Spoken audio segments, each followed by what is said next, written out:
Hello friends, today I am going to speak 10 lines on peacock.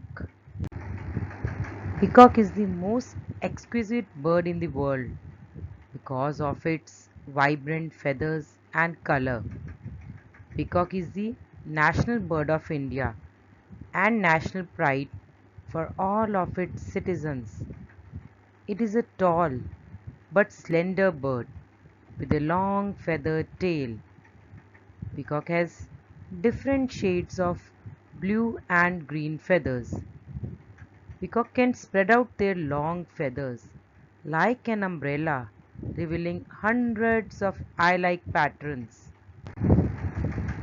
Although these birds can fly, they spend most of their time running on the ground. Peacocks are protected birds. They cannot be kept as pets at home. You can find peacocks all over the country. They can be seen pecking the ground for food and on the tall trees in the forest. Peacocks eat seeds, bugs, and small animals. Peacocks have a lifespan of around 20 to 25 years. Thank you.